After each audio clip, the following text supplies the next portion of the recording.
in another form, Jesus appeared to his disciples.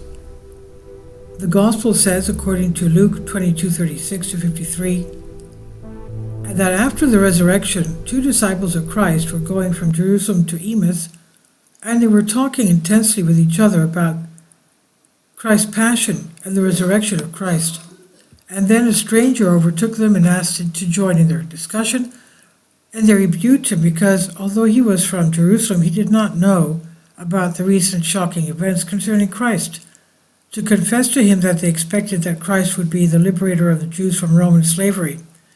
But to their great sorrow they saw him crucified, to be somewhat comforted by the information they had from some of their own regarding his resurrection.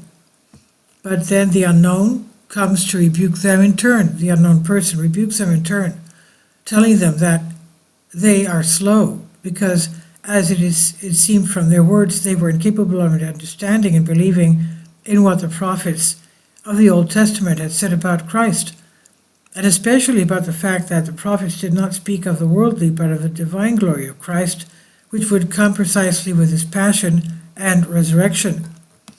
But with the conversation they did not understand when they had already arrived at Emmaus, so the stranger bade them farewell in order to continue his journey, an event that disheartened the 2 disciples, especially since they felt the sunset and the darkness that would soon fall away on them, given that the stranger with his words had calmed their stormy hearts. That is why they pointed out to him that it was not right at that time for him to continue his journey, and forced him to stay with them.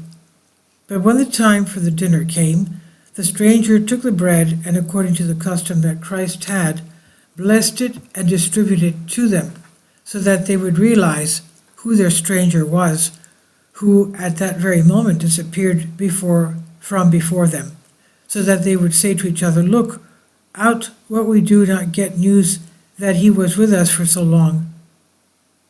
And we understood nothing when our hearts had informed us with that mysterious burning while he spoke to us and explained the scriptures to us." Needless to say, this gospel passage, beyond being beautiful, is also very significant. And first of all, from the way in which Christ appears, given that there are many other times that Christ, according to the gospel, appeared in another form, Mark 16:12. But if we also take into account the gospel narrative about the second coming, Matthew 10:31, we must understand that Christ not only at that time, but constantly appears before us in thousands of forms, as he did, for example, in a young married woman, Eleni Danilidou, in Athens, Greece in 1938. He appeared to her in various forms, first as an old beggar asking for food, then as a young beggar, then as an old monk, then as a young monk, and then as Christ himself, telling her that all these forms he had come to her with to talk to her and warn her about the coming Second World War, it was all him. He also gave her messages. So, first of all, in the form of various people in need, whom we often treat with disdain or we pass by with aversion and contempt, like the priest and the Levite of the parable of the Good Samaritan, Luke 1:25, the wounded man. And of course, not only in the form of people in need, but also in the form of people who assist in the needs of others, Christ can be presented. And such a case is that of Father Chrysostomos Giannakis, who left our vain world 9 years ago, March 5th, 2016, after having spent his life in a wide variety of offerings to his fellow men, and materially wherever and as much as he could, but mainly with the power of his Spirit, which was revealed especially in his wonderful sermons, as well as in his personal communications, where he applied Socratic midwifery. As he entered the soul of his interlocutor, attributing to himself those things that occupied his interlocutor or had unexplained within him, in a way that his interlocutor sees himself not as a subject but as an object, and can realize faces problems, he even performed miracles. After that, since he did a lot of good to his fellow man, it was only natural that he would be fought a lot by the devil.